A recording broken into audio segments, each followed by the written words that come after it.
저에게 플랜두시 다이어리는 거울이라고 생각해요.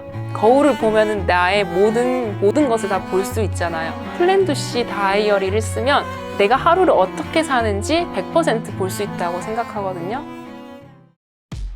완벽이라는 거는 되게 상대적인 개념이에요. 누군가에게는 이게 완벽하지 않은 걸 수 있지만 누군가에게는 이게 완벽할 수 있는 거거든요. 근데 완벽한 그러면 하루라는 거는 뭐냐? 일단은 완벽한 하루라는 거는 내가 이런 목표를 정해놓고 그거를 내 기준에서 100% 온전히 달성하는 게 완벽한 하루인 거예요. 근데 이거를 완벽한 하루를 이렇게 생각을 하는 사람들 잘 없고, 우리는 일단은 인생의 목표가 없는 경우도 너무 많고, 인생의 목표가 없는데 뭐 1년 목표가 있을 경우는 되게 드물 거고, 그 다음에 1년 목표가 없는데 뭐 한 달이나 하루 목표가 있을 경우는 거의 없겠죠. 그래서 저는 이거를 멘토링 프로젝트 할 때 친구들이랑 같이 하고 제가 먼저도 하기도 하고 그렇게 한 건데, 제 멘토링 프로젝트 하면 항상 저보다 나이 많으신 분들이 계세요. 저보다 나이 많이 사셨으면 이제 40대도 계셨는데 당시에 제가 그분들한테 이제 말씀드리는 거예요. 정말로 하루라도 내가 언제 죽을지도 모르는데 완벽하게 살아봐야 되지 않겠냐. 근데 거기서 그 완벽은 흥청망청 뭐 돈 쓰고 노는 게 아니라 내가 세운 목표를 완벽하게 달성해보려고 어떤 시스템을 한번은 겪어봐야 되지 않겠냐. 제가 이런 얘기를 하거든요. 간단해요. 자기가 이렇게 목표를 정해놨으면 그거를 진짜 지켰나 안 지켰나 살아보는 거예요. 그러면서 거기서 조금 더 환경 설정을 강력하게 두는 게 뭐냐면은 핸드폰을 무의식적으로 보지 않는 거죠. 핸드폰을 안 쓸 수는 없어요, 여러분. 왜냐면은 네이버에 검색을 해야 될 때도 있는 거고, 구글에 검색을 해야 될 때도 있는 거고, 이메일을 확인해야 될 때도 있는데, 그런 거 말고 내가 아무 상관없이 휴대의 용이성 때문에 내 손 안에 핸드폰이 있으니까 그걸로 갑자기 내가 공부랑 하는 것도 상관도 없고 업무하는 것도 상관없는데 그냥 쓸데기 없이 핸드폰을 보고 있는 거, 이런 거를 못하게 하는 거죠. 이제 멘토링 프로젝트 때 멘티들한테 이거를 미션으로 같이 줘보면은 되게 어려워요, 진짜. 예를 들어 정말로 내가 오늘 요거 해야지 하는데 그렇게 목표를 정해놓고 그걸 안 해요. 근데 인생에서 되게 당연한 순리거든요. 내가 뭔가를 이루고 싶으면은 내가 해야 되는 건 해내야 되거든요. 근데 그거를 하루도 못 하는데 어떻게 인생 목표를 성공할 수 있겠어요? 그래서 이거를 완벽한 하루를 하면은 일단은 이거를 성공한 친구들이 되게 드물거든요. 근데 하면서 사람들이 많은 걸 깨달아요. 일단 데일리 리포트를 써보면 내가 얼마나 허투루 시간을 많이 쓰는지 금방 깨닫거든요. 되게 금방 깨달아요, 그거는요. 근데 이 완벽한 하루로 더 빡세게 해보면은 정말로 내가 간단한 건데도 집중을 못 하는구나. 그거를 다 깨달아요, 진짜. 그 다음에 이거를 다 제대로 해낸 친구들은 사실 부작용이 엄청나겠어요. 제대로 하면 성취감도 있고 되게 얻는 게 커요. 근데 부작용이 오면 거의 몸살이 날 정도로 힘들어요. 그 여러분의 잘못된 습관을 통제하고 그거를 정말로 내가 올바른 일을 하는데 에너지를 쏟는다는 거는 엄청나게 힘든 일이에요. 근데 그거를 사람들이 되게 얕잡아 보고 되게 가볍게 생각하는 경우가 있는데, 하루가 그게 하기가 되게 힘들어서 정서적인 경험과 어떤 영적인 경험 사이에 그 어떤 레벨의 정서적인 임팩트를 받아요. 정신적인 임팩트를 받아요. 그러면서 이거를 좀 제대로 한 친구들은 제가 되게 흥미로운 거였는데, 자기가 나태해졌을 때 시키지도 않았는데 내가 오늘 완벽한 하루를 살아야겠다, 그거를 전날 목표로 정한 다음에 그걸 해요. 사람들이 근데 이걸 또 시키면은 착각하는 게 뭐냐면은 완벽한 하루에는 좋은 휴식도 포함돼야 되는데 그게 전략이 잘못된 거예요. 휴식 없이 뭔가 공부랑 일만 뒤지게 하려고 그래요. 그럼 망하는 거예요. 왜냐면 잘 쉬어야 잘 할 수도 있는 거거든요. 근데 여러분은 잘 쉬는 게 아니라 무의식적으로 스마트폰으로 뭘 하기 때문에 쉬어야 될 타이밍에 에너지를 소모하고 있어요. 근데 우리는 여기서 완벽한 하루를 하는 이유는 결국엔 프랙탈이거든요. 프랙탈이라는 거는 눈꽃송이 보면은 계속 똑같은 모양이 계속 똑같은 모양이 반복되거든요. 내가 완벽한 하루라는 거를 한번 성공하면은 그게 프랙탈이 확장을 하면서 완벽한 한 달도 되고 완벽한 1년도 되는 거거든요. 그러려면은 그 안에 되게 적절한 전략이 있어야 되고 자기 자신에 대한 이해도가 높아야 되는데, 일단 이 완벽한 하루를 실패하는 큰 이유 중에 하나는 자기 자신에 대한 이해도가 낮기 때문에 그래요. 왜냐면 사람들은 자기를 이해해 보려고 노력해 본 적이 별로 없어요. 우리가 생각보다 이 완벽한 하루를 통해서 이 인생에 대한 메타인지 되게 높일 수가 있거든요. 내 삶을 되게 구석구석 느껴보는 거예요. 그러니까 내 삶에서 아무런 상관이 없다고 생각했던 부분들 있잖아요. 그런 걸 다 느껴보는 거예요. 이 완벽한 하루를 통해서. 와, 내가 이것도 버리고 있었구나. 이런 부분도 있었구나. 또 어때요? 임계점을 넘기는 내가 인생에서 어떤 활동을 한번 해보고 나니까 자신감이 생기거든요. 자신감이. 그 임계점을 넘겨보는 게 되게 중요해요. 스스로가 목표를 정하고 그 다음에 그거에 따른 전략을 세워서 완벽하게 산다는 게 인생의 사실 축복이에요. 축복. 가장 기쁜 거예요. 그게. 인생 꽉차게 사는 것. 여러분만의 방향을 찾아야 되는 거예요. 이렇게 몰입을 해가면서. 그러면서 그런 게 방향이 주어졌을 때 그 다음에 그때마다 또 방향에 맞춰서 가는데 위기가 온단 말이에요. 그때 그 위기를 넘어서는 힘, 극복하는 힘, 이거를 이렇게 의식적인 몰입, 의식적인 이렇게 완벽한 하루를 통해서 힘을 저는 길렀으면 좋겠다는 거예요. 저는 막 여러분이 막 성공 이런 것도 좋지만 성공 전 단계까지만 제가 알려주고 싶거든요. 성장. 그 다음에 성장하는 기쁨. 이 성장이 누적되면은 성공은 여러분이 안 하고 싶어도 어쩔 수 없이 하게 돼요.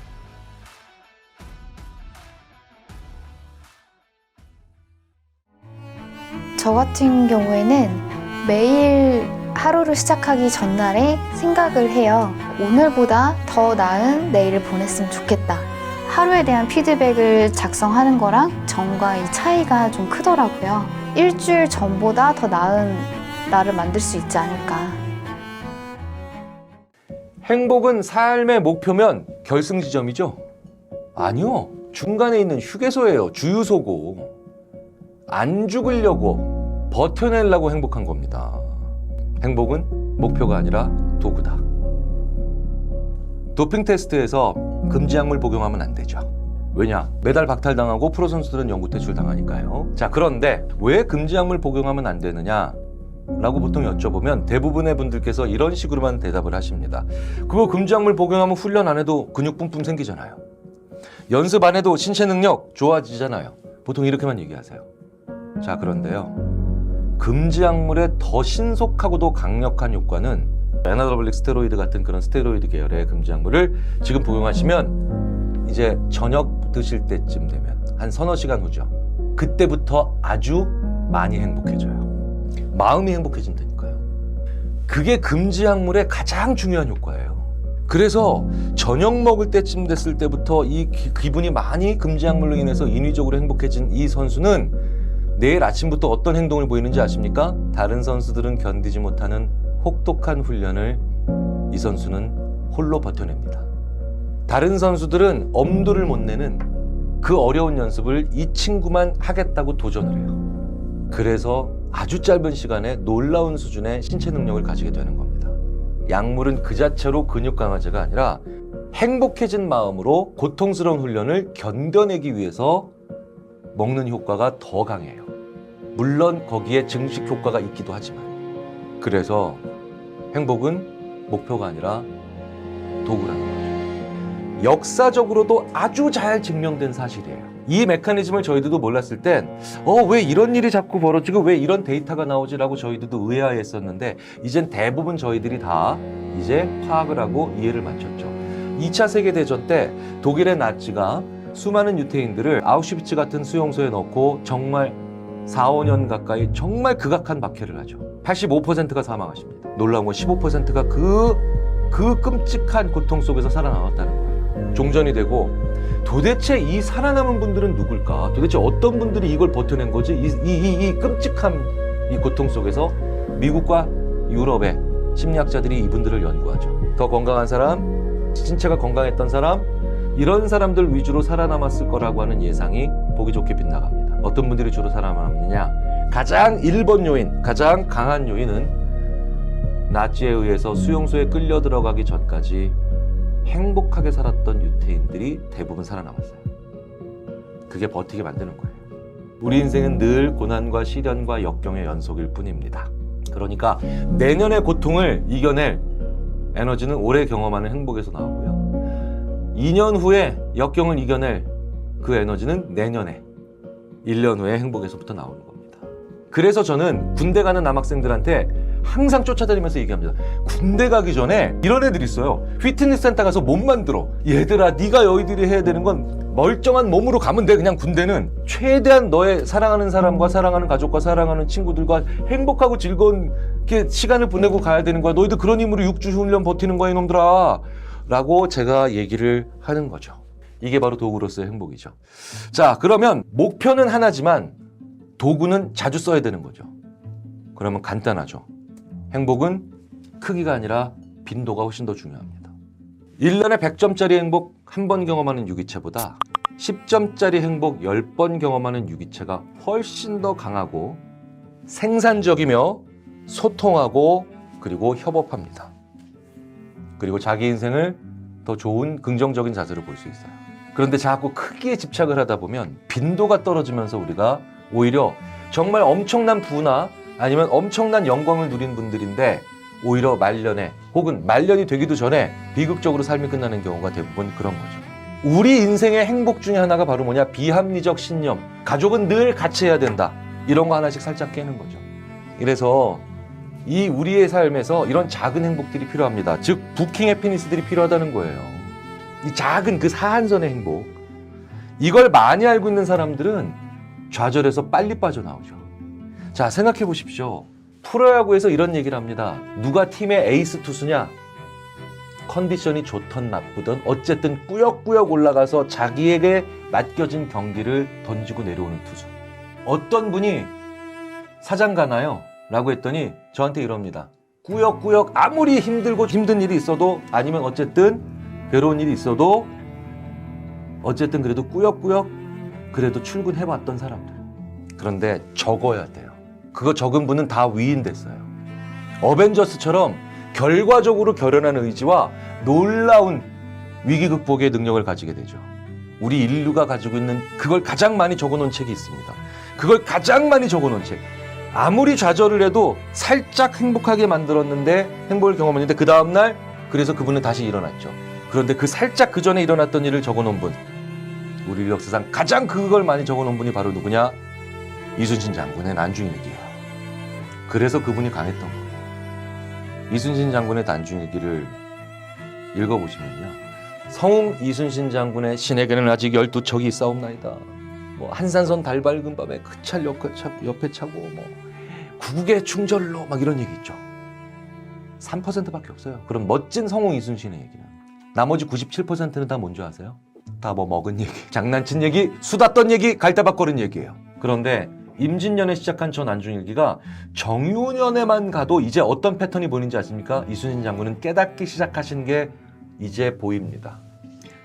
부하들이 말을 안 들어서 나는 지휘관으로 능력이 없구나 지휘봉을 던지십니다. 그래도 그 다음날 그 지휘봉을 다시 잡고 부하들 앞에 나타나기 전에는 갓김치에 돌문어를 드시더군요.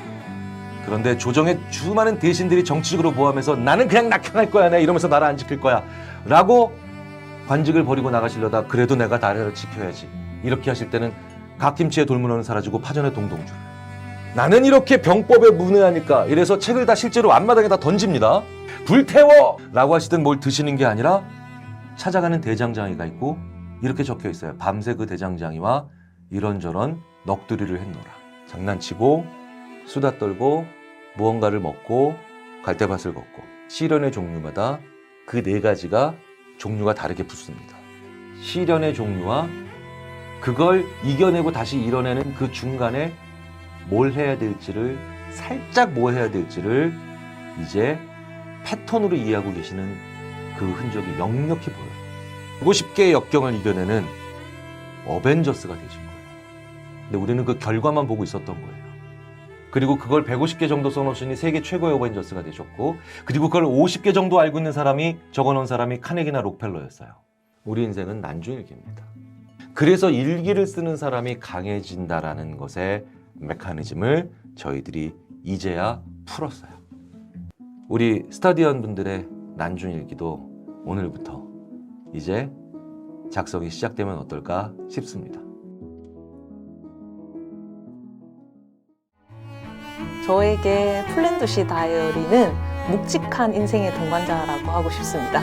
가방에서 가장 먼저 찾게 되는 친구. 저희 나태함도 있고 저희 부지런함도 있고 저희 모든 것이 담겨있는 어쩌다 보니 인생의 동반자가 된.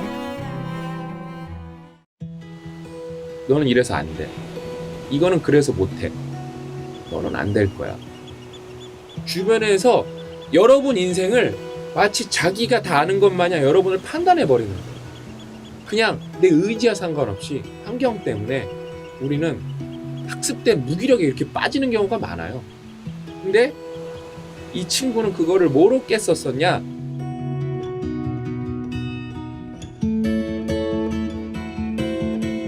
안녕하세요. 작년까지만 해도 운동선수였던 25살 여자입니다. 저는 10년 동안 운동선수 생활을 했습니다. 운동선수라고 하기엔 몸이 많이 느리고 운동신경도 좋지 않았어요. 무시당하기 일쑤였고 그 누구도 저에게 기대하지 않았습니다. 하지만 저는 어린 시절 6년간 운동 일지를 하루도 빼지 않고 적었어요. 그날 컨디션, 체중, 부족한 것, 느낀 것, 배운 것까지. 누가 시킨 것도 아닌데 저는 매일 기록하고 반성하고 연구했습니다. 무시당한 날에도, 운동을 못해 단체의 기합을 받은 날에도, 선배들에게 혼나서 기합받은 날에도, 밤 12시에 운동이 끝나거나 새벽 운동이 있는 날 어딜 놀러 가도 저는 항상 일지를 들고 다녔습니다. 오전, 오후, 야간 매 타임마다 일지를 적었어요. 남들보다 2배로 했고 매일 부상을 달고 살고 무시당하며 살아도 저는 끊임없이 노력했습니다. 그리고 고등학교 3학년 때 6년 만에 그것도 연승으로 첫 금메달을 따게 되었습니다. 6년 동안 정말 힘들었습니다. 미친 듯이 6년을 노력해서 딴 금메달입니다. 일반인 중에서도 몸이 안 좋은 사람인데 전국대회 1등, 그땐 1등이 당연하다고 생각했어요. 도끼 품고 6년간을 이겨내었는데 나를 이길 사람은 없다고 생각했습니다. 그리고 실업팀에 갔습니다. 그 후 저는 일지를 매일같이 쓰지 않았어요. 어느 순간부터 안 쓰게 되더라고요. 그리고 저는 떨어져 갔습니다. 어느 순간부터 나는 못해, 나는 느려라는 말이 입에 붙었고 운동하는 매일매일이 지옥이었습니다. 몸도 느리고 매일 부상을 달고 사는데 할 수 없다는 마음까지 생기니 실력은 떨어져만 갔고 결국 저는 잘렸습니다. 일지야 그땐 아무렇지 않게 당연하게 썼고 지금 안 써도 남들도 안 쓰는데 그냥 제 몸이 안 좋아졌다고 생각했는데 그 일지가 저 스스로에게 믿음을 주고 용기를 줬다는 것을 알았습니다. 분명 10년 운동선수를 해오면서 사람들은 저에게 할 수 없다라는 말을 더 많이 했을 겁니다. 스스로 용기를 주고 믿는다는 것이 이렇게 큰 힘이었구나 깨달았습니다. 생각해보니 저 스스로도 할 수 없는 것을 알았던 날에도 일지엔 할 수 있다 보여주자라는 글이 써 있었어요. 운동선수 생활은 끝났고 새로운 2막을 준비하기 막막했는데 다시 할 수 있다는 믿음이 생기고 더 성장한 것을 알았습니다. 지난 10년이 헛되지 않았다는 걸 알게 됐고 저는 뭐든 할 수 있다는 그 마음이 다시 생겨난 것에 가슴이 뜁니다. 오늘부터 다시 일지를 적어보려고 합니다. 그때 내가 할 수 있었던 것처럼 지금의 나도 할 수 있다. 남들보다 부족하다 생각하면 남들보다 더하면 되고 남들이 안 믿어주면 내가 믿어주면 되는데 가장 중요한 걸 까먹고 살았던 것 같아요. 다시 알게 해주셔서 감사합니다. 대단하죠? 그러니까 우리도 여러분 살아가면서 안 된다는 말을 사실 더 많이 듣거든요. 너는 안 될 거야. 너는 이래서 안 돼. 이거는 그래서 못해. 이런 말을 더 듣거든. 그래서 그냥 내 의지와 상관없이 환경 때문에 우리는 학습된 무기력에 이렇게 빠지는 경우가 많아요. 그냥 안 된다고 하니까 뭘 해도 최선을 다 안 하게 되고 그냥 어영부영하게 되고 그러다 보니까 실패하게 되고 실패가 누적이 되다 보니까 학습된 무기력에 빠지고 그러니까 이 학습된 무기력이 정말 무서운데 그 시작 중에 하나가 뭐냐면은 주변에서 여러분 인생을 마치 자기가 다 아는 것 마냥 여러분을 판단해버리는 거예요. 근데 이 친구는 그거를 뭐로 깼었었냐? 데일리 리포트. 데일리 리포트로 그거를 깼었던 거예요. 누가 누구에게 믿음을 줬던 거예요? 자기가 자기 자신에게. 이 데일리 리포트는 제가 실제로 이거를 6주 이상 쓴 거를 지켜본 분이 진짜 미니멈 100명이 넘어요. 제가 멘토링 프로젝트도 일반인들에게도 했고 제가 기업에서도 의뢰를 받아서 오래 진행했기 때문에 100분이 넘는데 제 인사 담당자분들한테 제가 조금 몇 기수 해보고 깨달은 점이 있어서 말씀드린 게 있었어요. 이거 부작용이 좀 있더라. 이거를 제대로 해서 깨우친 친구들은 자기 인생 찾아서 이직을 하거나 퇴사를 하더라. 그거 감당이 되시겠느냐. 제가 그렇게 말했어요. 아니면 그런 인재를 잡을 수 있는 역량이 있냐 이 회사는. 그러니까 인사 담당자가 키득키득거리면서 아유 그러면 너무 좋겠네요 했어요. 실제로 그걸로 깨우친 분들이 20명 중에 2명이 퇴사를 했어요. 한 명은 이직을 했고 한 명은 자기 일을 하겠다고 퇴사를 하셨어요. 너무 감사하다고. 그 다음에 제가 거기서 좀 알게 된 인재분들은 거기 의사결정권자분들한테 아 이분은 똑똑도 하고 잘 눈여겨봤으면 좋겠다 라고 제가 건의를 드렸던 분이 있어요. 실제로 몇 년 있다가 한 1년 있다가 회사 다니면서 노무사 준비해서 노무사 합격해갖고 또 퇴사하시고. 그러니까 이 데일리 리포트가 여러분 엄청 무서워요. 많은 분들이 써보시고 이게 얼마나 도움이 되는지 느껴보셨을 거예요. 이게 뭐 혼자 이렇게 써보시면 되는 거예요. 근데 그런 분들이 있어요. 썼는데 아무런 효과가 없었다. 그분들은 진짜 말 그대로 그냥 글자만 쓴 거예요. 이분이 오늘 말씀해 주셨잖아요. 내가 배운 것, 느낀 것, 심지어 체중 이렇게 꼼꼼히 적으면서 고민과 연구를 해야 되는데 이것만 쓰면 저절로 내가 바뀌겠지. 안 바뀝니다. 그 다음에 내 하루의 만족도는 나만 아는 거거든요. 그 만족도를 접어가면서 데일리 리포트를 여러분이 제대로 좀 꾸준히 써보면은 엄청나게 도움이 됩니다. 저도 누가한테 배운 게 아니고 박사과정 이대로 가면 망하겠다 그래서 아직도 기억난다니까요. 싱가포르 국립대에서 학교에서 나눠주는 노란색 표지에 플라스틱 스포닝으로 감겨있는 연구 노트에 제가 세미나를 듣다가 아 그냥 이렇게 살면 안 되겠다 그래서 한쪽을 쭉 그어갖고 24칸을 나눠서 그냥 적어보기 시작한 거예요. 그게 엄청나게 도움이 된 거예요. 아까 제가 말씀드렸죠. 그냥 적기만 하면 안 돼요. 노력을 하고 스스로 셀프 피드백을 줘야 돼요. 셀프 피드백.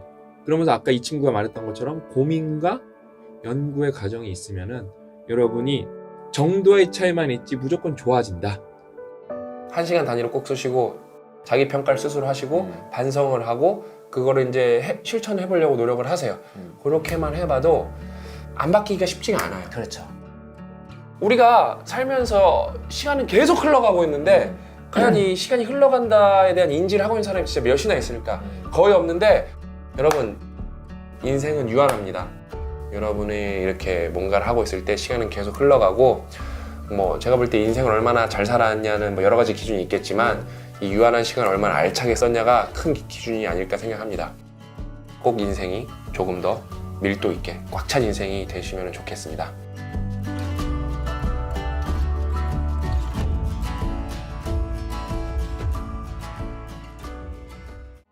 저에게 PDS 다이어리란 방향키다.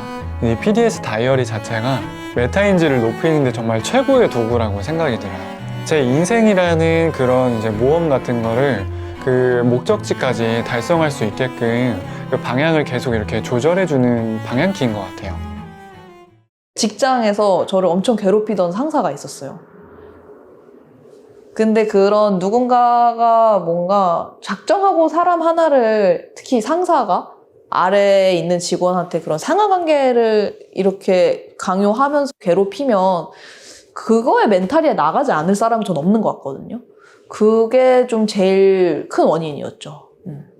뭐 이렇게 디자인을 봐달라고 하는데 종이를 안 봐줘요. 종이를 안 봐주다가 퇴근하기 전에 와서 딱 본 다음에 내일 아침까지 다시 해와 하면서 가는 거죠. 매기는 느낌. 저한테만. 그리고 그 회사가 야근이 없는 회사예요. 노동할 강도가 많지 않거든요. 일이 많지 않은데 괜히 야근할 거리를 만들어서 그렇게 엿먹이고 가는 거예요. 자기한테, 그러니까 제가 그런 맛이 없어요. 귀여운 맛이라고 해야 되나? 회사 다닐 때, 네, 감사합니다. 알겠습니다. 이러는 그런 게 없었어요. 그냥, 이거 했습니다. 했어요. 이렇게 담담하게 말하고, 뭔가 막 회식 이런 데서도 술 먹는 거 좀 안 좋아하고. 근데 이제 그런 게 마음에 안 드는 거죠. 좀 옛날 사람의 그런 마음이었거든요. 근데 저는 납득할 수 없는 이유로 미움을 받는 거? 그런 게 있었죠. 그런데 그것도 저는 사실 이상하게 생각 안 해요. 그냥 저도 누군가가 그냥 싫기도 하거든요. 그 사람도 제가 그냥 싫을 수 있는 거죠. 덕이라고 생각하진 않지만 그래도 그 사람이 원인이어서 퇴사를 하고 새롭게 다른 것들을 할 수 있었고 이연 채널도 만들 수 있었고 훨씬 잘 됐으니까 아니었으면 거기 안주했을 것 같기도 해요. 그래서 더 안전한 회사였지만 완전 나올 수 있었죠. 지금은 그런 생각이 들어요. 그런 나에게는 악인이어도 누군가는 그 사람이랑 결혼을 했는데 누군가에게는 엄청 하나뿐인 반려자인 거잖아요. 그래서 인간은 정말 상대적이다. 누군가도 저를 좋아하지만 누군가도 저를 엄청 싫어할 수도 있겠죠. 그거를 인정했다고 마음이 괜찮아지는 건 아닌 것 같아요. 성인군자도 아니고 제 종교인도 아니고 그냥 진짜 싫은 일들이 있구나라는 거에 대한 인정?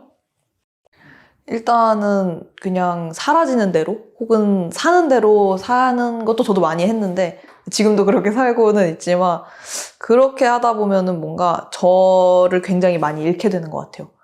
그래서 저는 제 삶에서 제 의도 혹은 제가 뭔가 계획했던 것들의 비중을 좀 늘리려고 하거든요. 그리고 그렇게 돼야 뭔가 그냥 사라지는 대로 사는 게 아니라 생각대로 살고 있다?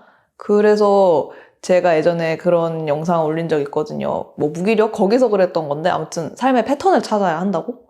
그래서 이제 저만의 패턴을 세워서 좀 덜 휩쓸리려고 하는 것 같아요.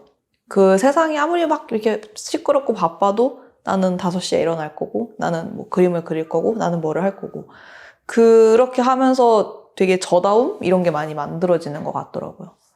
사실 일기의 형태로 뭔가를 기록한 거는 고등학생 때부터 같아요. 근데 그게 정확한지 모르겠어요. 왜냐면은 뭔가 적기는 했는데 일기장이라는 건 없었거든요. 근데 고등학생은 보통 플래너가 있으니까. 근데 플래너를 보시면 아시겠지만 뒤편에 메모만 있는 곳이 있잖아요.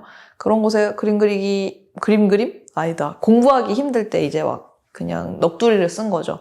근데 이제 그게 조금 발전을 하게 된 게 20살이 되고 대학생이 되면서 제가 좋아하는 일러스트레이터 분이 몰스킨으로 일기를 쓴다는 거예요. 그러면서 자기가 몇 년 동안 모은 몰스킨을 딱 보여주는데 그 시리즈가 굉장히 멋있더라고요.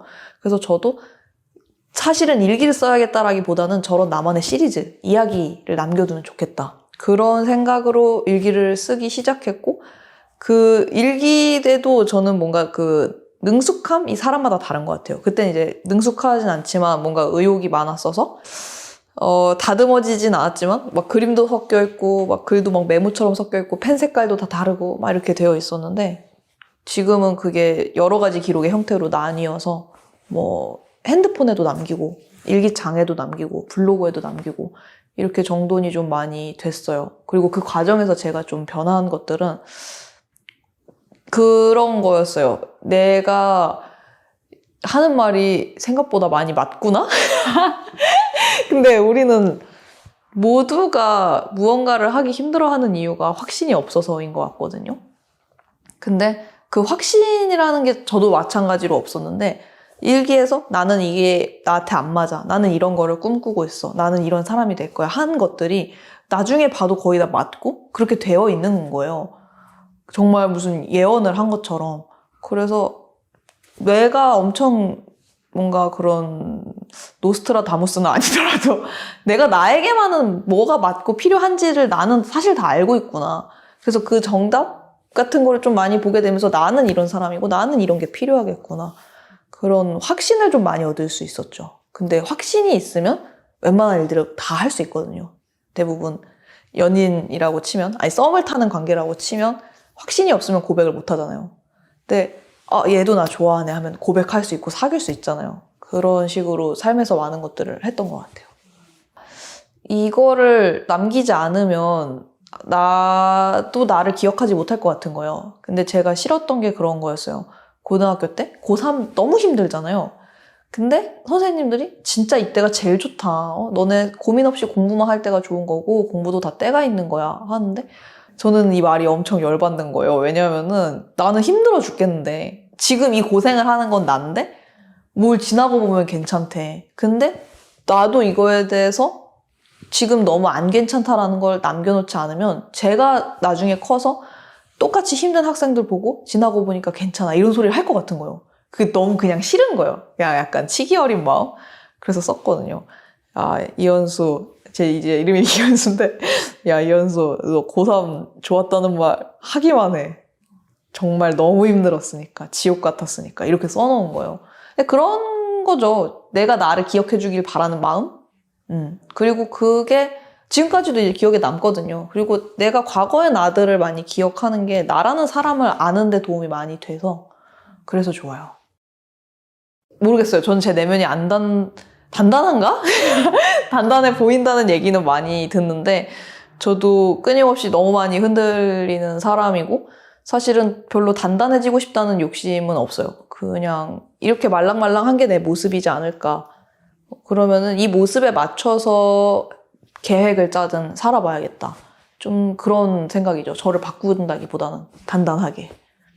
일단은 누군가를 되게 시기 질투한 적이 저도 있었던 것 같아요. 대학교 동기였는데 저도 이제 한 졸업하고 얼마 안 됐을 때였는데 그냥 학교에서 다 다니던 그렇게 내가 봤을 땐 그림이 특별하지 않았던 사람인데 되게 인스타 팔로워가 엄청 많아진 거예요. 한 2,000명? 근데 그때는 지금은 2,000명 하면은 이러는데 그때는 어떻게 2,000명이나 돼? 그래서 어떻게 저 사람이 저렇게 팔로워가 많지 하면서도 친구들이랑 저 사람은 그냥 가짜야. 그림 그렇게 잘 그리지도 않고 제 그림 어떤지 알잖아. 맨날 자기 얼굴이 예뻤거든요. 얼굴 섞어서 올리잖아.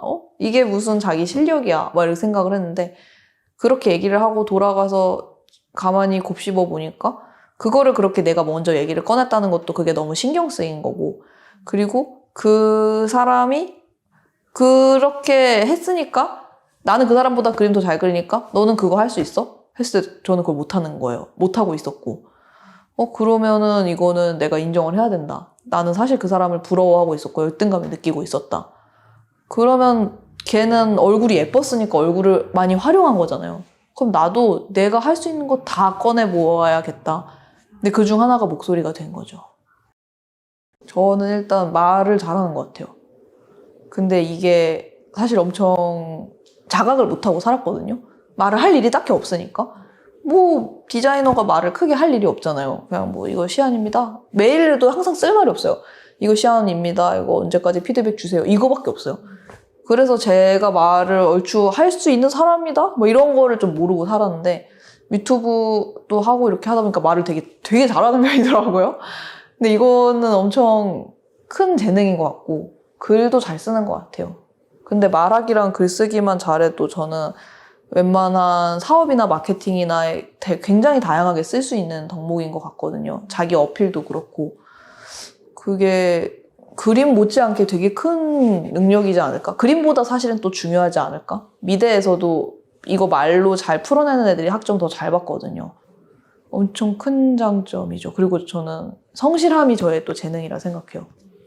되게 성실한 측면이 있어서 또 하면은 꽤 열심히 하기 때문에 이 정도면은 화려한 외모를 타고나진 않아도 너무나 많은 감사한 것들을 갖고 태어나지 않았나 그런 생각? 근데 저는 제가 되게 많은 사랑을 받은 것 같아요. 그러니까 사랑이라는 게 뭔가 우쭈쭈 부둥부둥 이런 것보다도 주변에 닮고 싶은 사람이 많았고 좋은 영감을 주는 사람이 많았어요.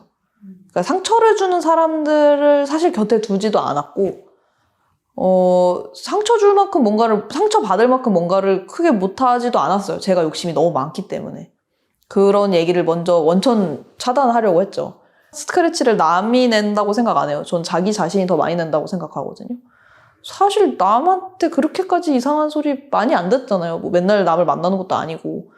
근데 자기가 더 검열 많이 한 것 같고 저도 쓴소리는 다 저한테 들은 것 같거든요. 그거를 잘 통제해야 되는 것 같아요. 남의 소리는 중요하지도 않고 나는 겨우 이런 인간이구나. 근데 그게 또 어떤 홀가분함을 주거든요. 내가 이 정도야. 이렇게 찌질하기도 하고 이렇게 비겁하기도 해. 이게 나야. 하면은 남들도 다 이상하고 다 이만큼 비겁하고 다 그런 게 있는데 그렇구나 하면서 좀 더 의연해지죠. 근데 그거를 발견하지 못하면 나는 왜 이럴까? 나는 왜 이렇게 부족할까? 이러는데 전 제가 부족한 게 이상한 일 같지 않아요. 사람인데 부족하지. 저는 그냥 가끔씩 뭔가 자기가 실패했던 것들, 부끄러웠던 것들, 민망한 것들 이런 게 막 떠오르잖아요. 근데 그게 너무 싫었거든요. 근데 알고 보니까 그게 인간이면 다 떠오르는 거래요. 그래서 아, 인간이구나 하면서 말거든요. 그런 게 떠오르면은 내가 왜 바보지? 이러는 게 아니라 아, 나도 진짜 어쩔 수 없는 인간이라서 이런 거 생각하고 사는구나 하면서.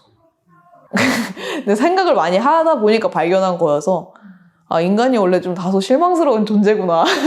인간이 그렇게 원래 다 멋있진 않구나. 그럼 본인의 기대구나. 그 기대랑 나의 모습은 다를 수 있겠구나를 사유를 통해서 깨달으면 의연해지고 자기를 좀 더 있는 그대로 바라보죠. 기대하는 자기 자신보다도. 자기답게 살지 못한다고 생각해도 사실은 자기처럼 살고 있다라는 말을 해주고 싶어요. 이미 그렇게 살고 있을 거고 이미 자기 고집이 엄청 있을 거고 자기가 다 선택한 삶일 거거든요. 생각 외로. 그래서 지금 살고 있는 삶에서도 충분히 자기를 발견할 수 있다고 생각해요. 완전히 자기를 잃고 사는 경우는 진짜 극단적인 경우 빼고는 거의 없는 것 같아요. 이런 한국에서는. 네. 저도 뭔가 직장을 다닐 때나 그렇게 사람들이랑 섞여 살 때 저다움을 표현하기가 어렵잖아요. 거기는 제가 저다우라고 있는 장이 아니라 디자인하려고 있는 거니까. 근데 그 안에서도 저의 고집이 있었고 뭐 그런 것들이 있었거든요. 사람들이랑 많이 부딪히는 부분이 자기의 본 모습인 것 같아요. 뭐 예를 들면은 저는 많이 회사에서 지적받았던 게 너는 너무 일을 디자인할 때 너무 심플하게 한다. 너무 참하게 한다.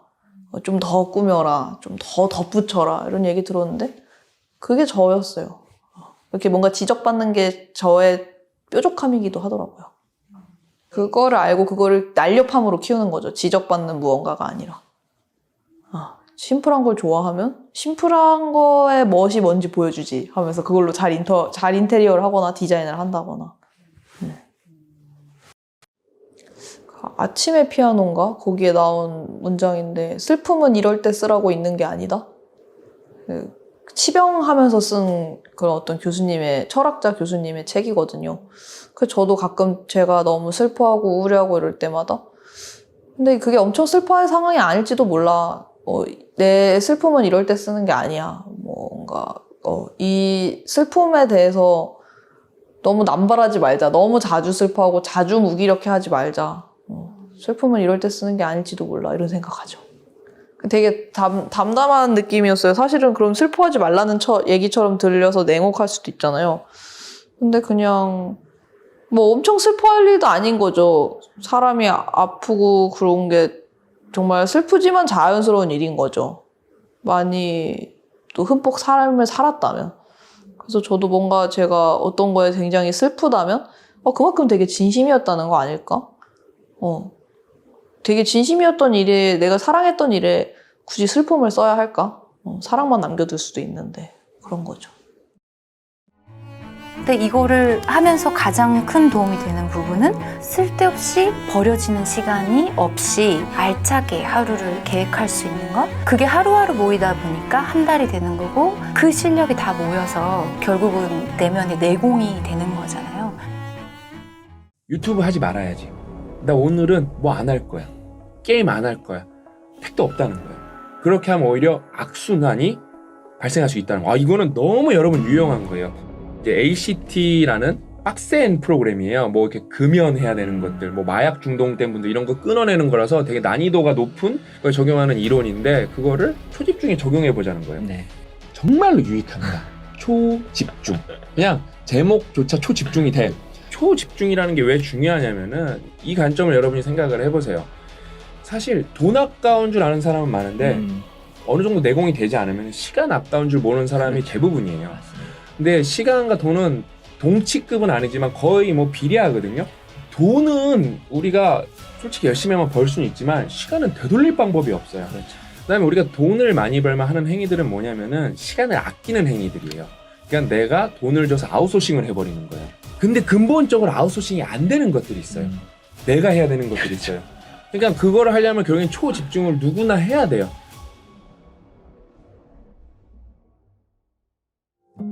본인의 시간을 자기가 원하는 목표들을 설정하기 때문에 내가 원하는 걸 얻는 것뿐만 아니라 되게 행복해질 수 있는 방법이기도 해요. 주어진 짧은 시간에 큰 생산성이 있으니까 남은 시간을 놀 수도 있는 거잖아요. 그러니까 결국에는 집중하는 정도가 임계점이 넘어가면은 진짜 삶의 퀄리티가 확 바뀌어버리는 거거든요. 그래서 예를 들면 여러분 그 얘기 있잖아요. 곰 생각하지 마. 북극끼리 생각하지 마. 에?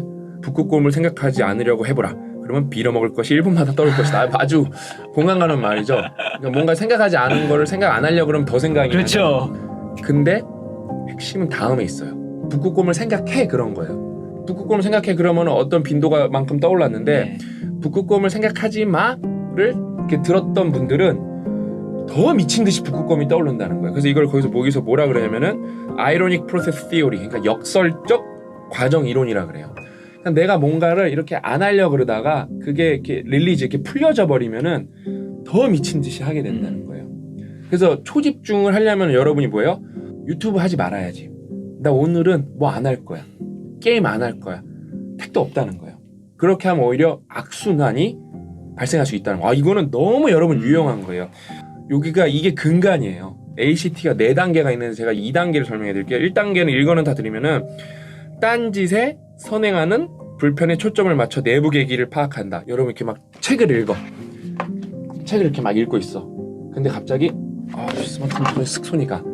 그러면은 여러분을 방해한 건 스마트폰이 아니라는 거예요. 만약에 여기서 푸시 알람이 띵동 뜨면 그건 외부 계기라 그래. 그거 설명이 또 기가 막히게 잘 나와요. 근데 이게 왜 중요하냐면 우리가 보통 뭐 스마트폰 때문에 내가 딴짓을 한다, 집중을 못한다 생각하지만 그게 아니라는 거예요. 아니라는 거예요. 2단계 계기를 기록한다. 계기를 기록한다는 게 뭐냐면 내부 계기를 아까 우리가 이제 좀 파악했잖아요.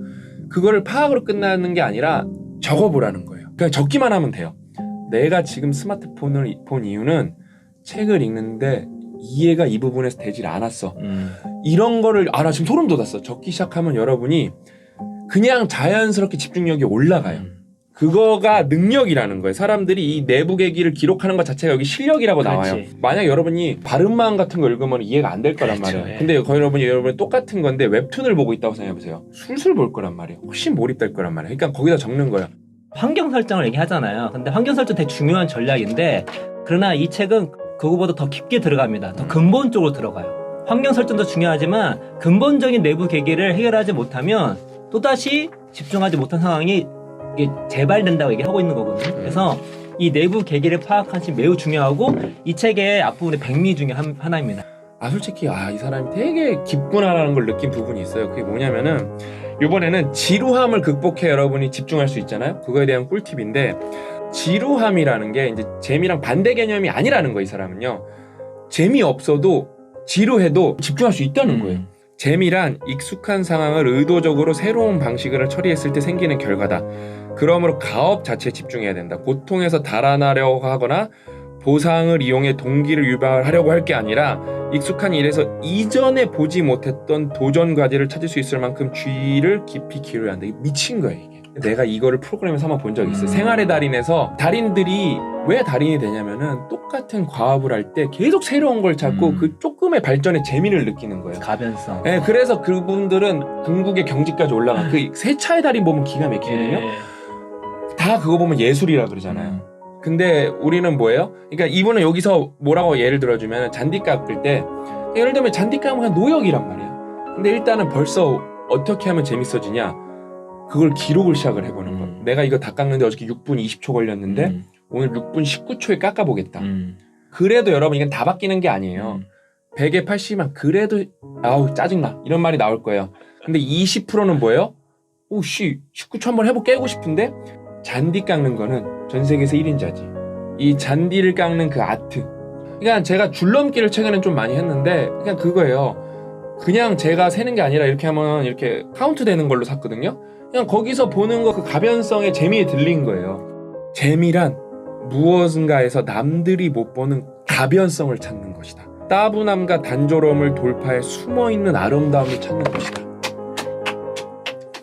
너무 대단한 게 보통 우리가 이런 비슷한 얘기 하긴 했었어요. 뭐냐면 본질에 집중하고 의미에 집중하고 뭐 구체적 계획을 세우고 이걸 재해석하고 재해석도 되게 중요합니다. 근데 그런 걸 다 모으면 이 가변성이에요. 가변성이에요. 그러니까 같은 일 하지만 변화를 주는 거죠.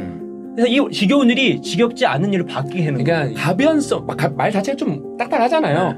가변성을 무엇을 줄 것인가에 대해서 그냥 연구를 많이 해서 그냥 우리랑 내공 자체가 다른 사람이에요. 재밌게 만드는 거예요. 난 진짜 놀랐어요.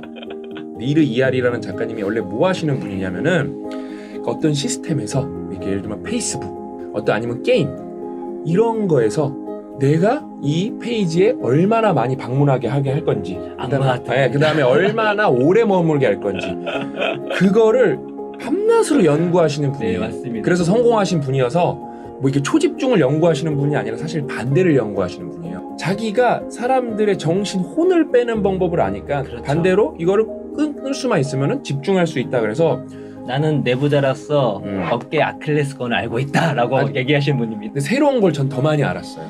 특히 조직에 관련된 것도 알았고 아이에 관련된 것도 알았고 그 다음에 학원은 있었지만 원리는 몰랐거든요. 최근에 나온 자기계발서 중에 가장 많은 사람한테 많은 유명한 그 작가들한테 추천서를 받은 게 아닌가. 그러니까 아니 뭐 자기계발서 좋은 거 많았죠. 뭐 신경끄기의 기술, 아주 작은 스캐닝 예. 뭐 그런 것들이 있었잖아요. 모든 저자들이 이 책을 추천해요. 그 책 쓰신 분들이 다. 그 다음에 우리가 정말 좋아하는 애덤 그랜트 교수도 이 책을 추천하고 예. 이거는 읽으신 분들은 정도의 차이만 있지 무조건 집중하는 데 도움이 될 거예요. 그러니까 돈은 여러분 가능성의 결과의 언어예요. 그냥 가능성을 확 넓혀주기 때문에 어떤 분은 뭐 조금만 도움될 수도 있지만 어떤 분은 이걸 인생 바뀔 수도 있어요. 진짜 이거는 너무 도움이 많이 되는 거예요. 우리나라 국민이 다 읽으면은 우리나라 뭐랄까 GDP 올라간다고 저 장담해요. 정말로.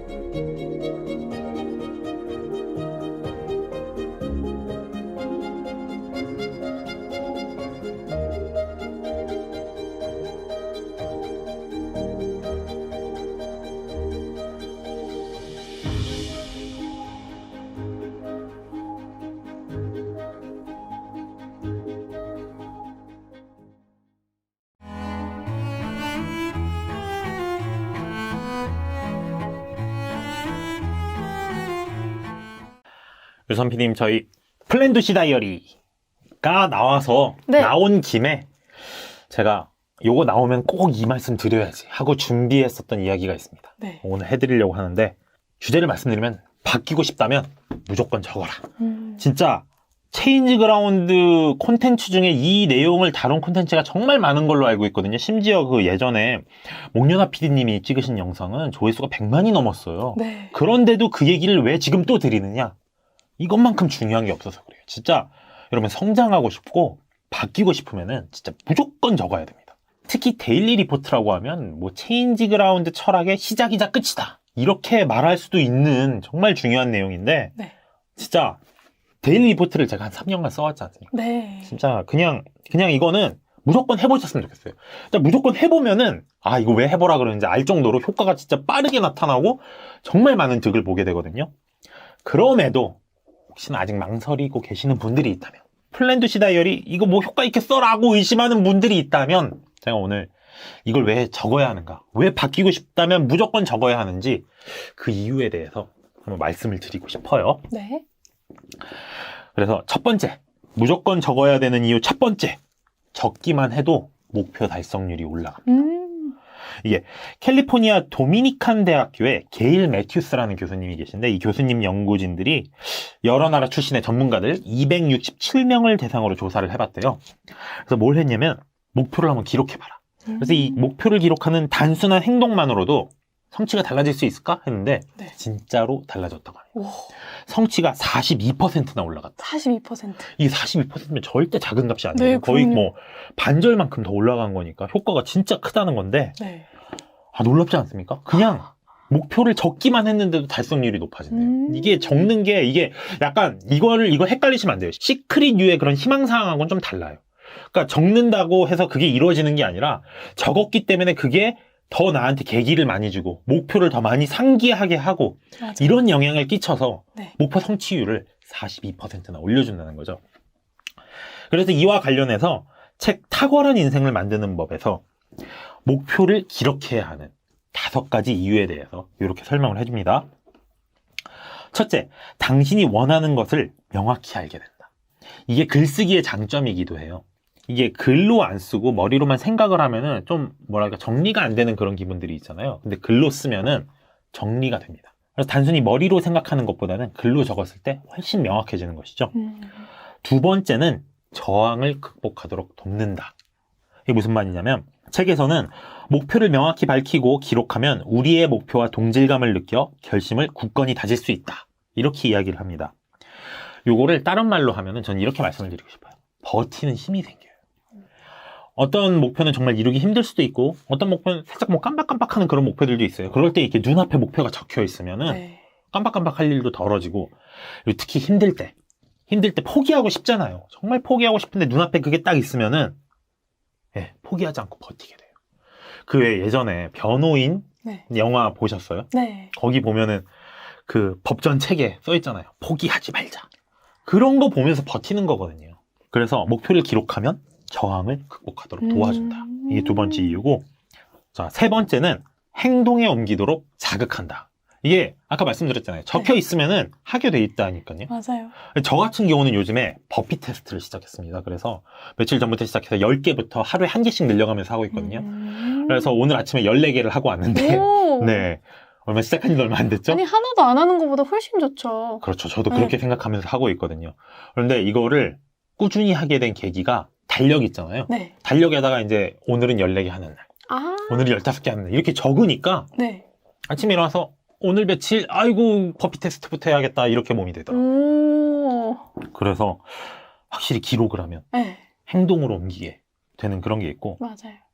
저는 이 다이어리 적을 때도 이게 우리가 플랜두시 다이어리잖아요. 그래서 플랜을 저는 전날 밤에 적어요. 네. 플랜을 다음날 해야 될 일이 뭔지 이렇게 딱딱딱 적어 놓는데, 이거 저는 진짜 이게 아침에 시간을 엄청 벌어주더라고요. 맞아요.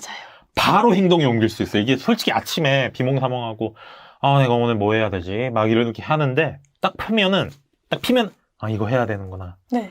이거 해야지 하면서 이제 하게 되는. 그래서 이렇게 행동에 옮기도록 자극해주는 것. 네. 이게 또 기록의 힘이다 말씀을 네. 드리고 싶고, 네 번째는 다른 기회를 걸러낸다. 이게 무슨 말이냐면 반짝이는 물체 증후군이라는 게 있어요. 반짝이는 물체에 우리 눈이 가잖아요. 네. 그런 게 뭐냐? 우리의 주의력을 흐트러뜨리는 기회들이에요.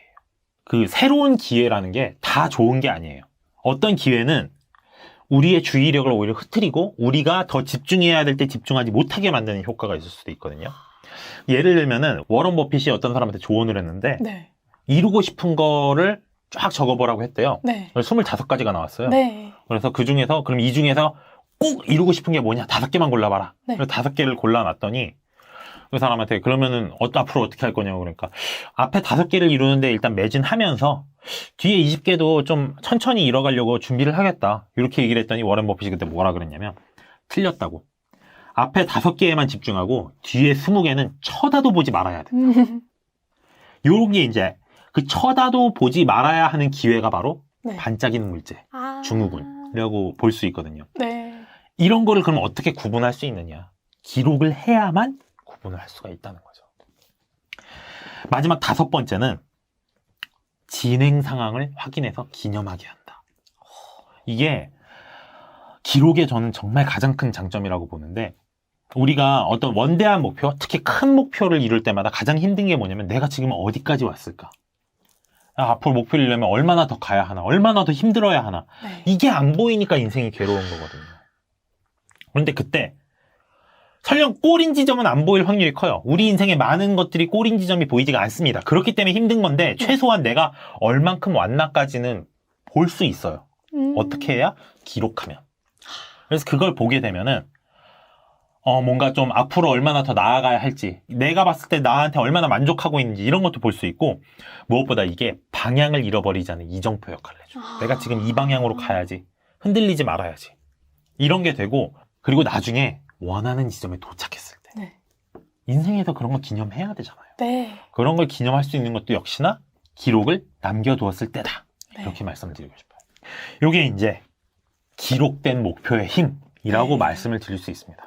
이렇게 계획을 기록했을 때 우리가 얻어갈 수 있는 이점이 너무나 많아요. 5가지나 되잖아요. 네. 뭐 5가지 그런 거 생각 안 해도 그냥 적기만 해도 40% 넘게 성취가 향상된다는데 안 적을 이유가 있겠습니까? 맞습니다. 네. 자, 여기까지가 저희 플랜두시 다이어리의 플랜이 필요한 이유였고요. 두 번째는 do에 해당하는 이야기를 드리려고 해요. 네. do, 즉 무엇을 할 것인가. 그 성공하는 사람들의 7가지 습관이라는 책을 쓴 스티븐 코비라는 분이 계세요. 그분이 이 책에서 우리가 마주하는 일을 4가지 영역으로 구분을 합니다. 첫 번째가 중요하고 급한 일. 네.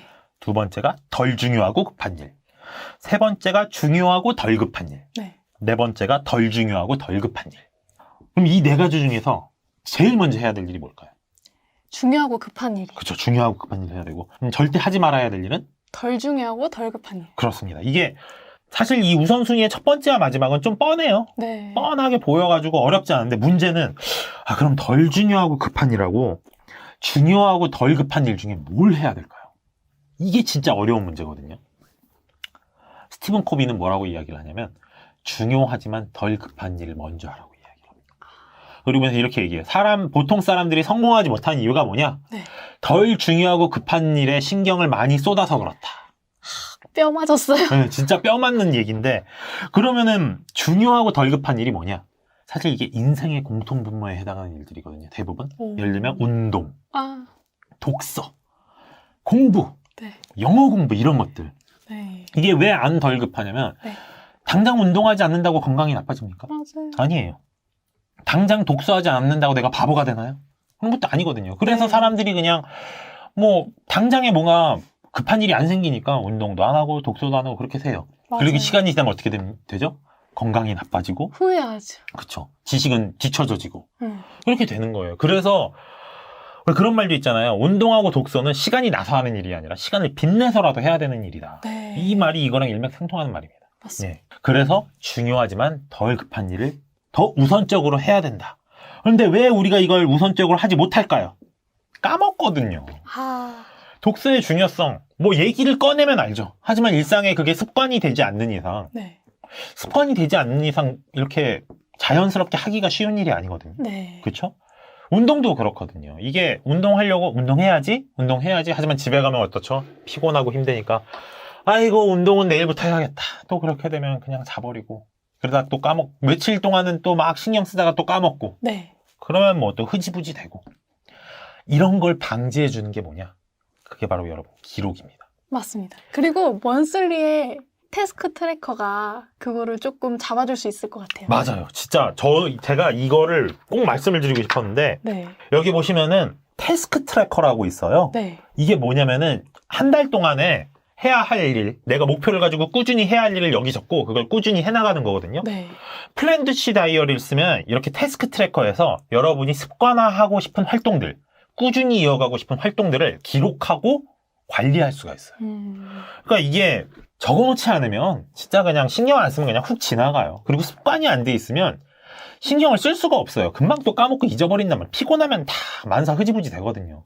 그런데 그걸 방지하기 위해서 우리는 기록을 해야 되고 네. 플랜드 C 다이어리는 그 기록에 최적화된 도구를 제공한다. 이렇게 말씀을 드리고 싶습니다. 네. 자, 마지막으로 적어야 하는 이유. 플랜드 C 다이어리의 C에 해당하는 얘기인데 반성적 사고 네. 때문입니다. 이게 데일리 리포트를 적으신 분들이 이구동성으로 하는 말이 있어요. 네. 뭐냐면은 와, 내가 이렇게 버리는 시간이 많은지 몰랐어요. 아, 제가 이렇게 많은 시간을 버리고 있었나요? 이 얘기를 진짜 안 하시는 분들이 없더라고요. 맞아요. 저도 처음 썼을 때 그게 탈로 났어요. 어떤 걸로 시간을 많이 버리시고 계시던가요? 저는 SNS요. 약간 그냥 생각 없이 보는 시간이 되게 많더라고요. 스마트폰을. 맞아요. 저도 해봤더니 저는 그 웹서핑. 아, 네, 막 네이버 뉴스 다 훑어보고 다음 뉴스 다 훑어보고 도대체 뉴스를 안 본 게 없는 막 이렇게. 너무 공감돼요. 네, 그리고 이제 예전에는 그랬는데 네. 또 이제 더 무서운 게 나왔죠. 요즘에 유튜브 네. 한 번 열면은 30분이 그냥 날아가요. 이런 게 맞습니다. 진짜 너무 무섭잖아요. 그래서 이거 이렇게 버리는 시간이 정말 많구나. 그거를 근데 안 적으면 몰라요. 네. 안 적으면 진짜 몰라요. 이게 근데 그럼 반대로 적으면 바로 보입니다. 내가 어젯밤에 뭐 했지? 적어놔야 알거든요. 그래서 기록을 하면은 버리는 시간을 체크할 수 있고 버리는 시간을 체크하면 어떻게 된다? 인생이 그만큼 밀도가 엄청나게 높아지는 거예요. 맞아요. 이게 진짜 여러분 아깝지 않습니까? 내가 뭐 웹서핑 해가지고 나한테 뭐 돈이 떨어지는 것도 아니고 어떻게 보면 내가 돈을 내고 있는 거예요. 내가 그거 클릭해주면서 그 광고비가 다 나가잖아요, 기사에. 그러니까 내가 남 돈 벌어주면서 왜 나한테 쓸모도 없는 거예요? 그렇게 시간을 낭비해야 되지? 이렇게 생각하시면 진짜 시간 낭비하기 너무 싫지 않습니까? 그런 버리는 시간들을 다 모으고 싶으시면은 진짜 적어야 돼요. 유선 PD님이 적고 나서 이렇게 뭔가 좀 드라마틱하게 확 바뀌는 게 있던가요? 저는 한 번에 바뀌진 않았는데 이게 계속 쓰다 보니까 6개월 이상 되면은 확실히 시간 관리를 좀 잘하게 된다고 느껴져요. 예를 들어서 제가 처음에는 너무 빡빡하게 잡아서 다 실패하고 이랬는데 이제는 휴식 시간도 일정에 포함을 하거든요. 이런 식으로 계속 나 자신을 알게 되는 것 같아요. 그리고 개선을 하고. 저도 데일리 리포트를 제가 진짜 데일리 리포트라는 개념을 몰랐어요, 원래는 살면서. 그러다가 이제 상상 스퀘어에 입사하고 나서야 이제 데일리 리포트라는 걸 알게 됐고, 아까 말씀드렸다시피 뭐 철학의 시작과 끝이니까 나도 해봐야지 하면 좋다니까 해봤는데, 와, 저는 진짜 하고 나서 와, 이렇게 좋은 거를 이 나이 먹도록 모르고 살았다니. 내가 이거를 20살 때만 했었어도 내 인생이 훨씬 더 장밋빛이 됐을 텐데, 이런 생각을 진짜 정말 많이 해요. 맞아요. 이건 진짜 공감이 되네요. 특히 저는 이 C 부분이 반성을 하면서 내 실수를 적게 되니까 그 실수를 반복을 안 하는 확률이 커져요. 이게 내 하루를 반성한다는 게 이게 뭐라 그래야 되지? 약간 좀 노골적으로 말씀드릴게요. 내가 이렇게 형편없이 살았구나. 내가 이렇게 살면 안 되는구나. 이거를 진짜 뼈저리게 느낄 수 있어요. 네. 뼈저리게 느꼈고 거기서 벗어나려고 진짜 애를 정말 많이 쓰게 됩니다. 그래서 저는 데일리 리포트를 쓰고 나서 처음 일주일 만에 진짜 삶이 와, 이렇게 바뀔 수 있나라는 걸 느꼈고 6개월쯤 지났을 다음에는 진짜 뭔가 삶에 플러스 시간이 생기는, 네. 나 혼자 마치 25시간, 26시간 사는 것 같은. 왜냐면 내가 과거에는 있는 시간도 까먹고 살았으니까. 이제는 시간을 벌면서 사니까 뭔가 인생이 더 바뀌기 시작을 하는 거예요. 네. 제가 그래서 진짜 이렇게 말씀을 드리고 싶은데, 바뀌고 싶으면 진짜 무조건 적어야 돼요. 그리고 거꾸로 말씀드리고 싶어요. 그냥 일단 무조건 적어보세요. 무조건 적으면은 진짜 바뀌거든요. 그래서 오늘 제가 적어야만 하는 이유를 플랜, 두시, 3가지 개념에서 다 이렇게 말씀을 드렸는데, 진짜 속는 셈 치고, 근데 속는 셈 치고라고 해도 종이에 글자 적는 거 이거 돈 얼마나 나갑니까? 얼마 안 나가잖아요. 자, 한번 적어보세요. 적어보시고 효과가 있다 그러시면은 플랜 두시 다이어리 구매 나서 보시면 좋을 것 같아요. 진짜 이것만큼 여러분이 삶을 기록하는데 좋은 도구가 없다고. 자, 제가 저번 영상에도 말씀드렸잖아요. 진짜 자기 개발에 미친 사람들이 만들었다니까요. 정말 내가 볼 땐 진짜 본인들이 쓰려고 만든 것 같아요. 맞아요. 진짜 이런 게 없잖아요. 플랜이랑 툴을 타임라인별로 비교도 할 수 있는. 그래서 진짜 여러분의 인생을 바꾸기 위한 최고의 아이템이 플랜 두시 다이어리이고, 여기에 기록하는 순간 진짜 바뀔 수밖에 없다. 무조건 바뀐다. 이 말 믿고 한번 시작해 보시면 진짜 후회 안 하실 거라고 제가 약속드릴 수 있습니다. 한번 시작해 보시면 좋을 것 같아요.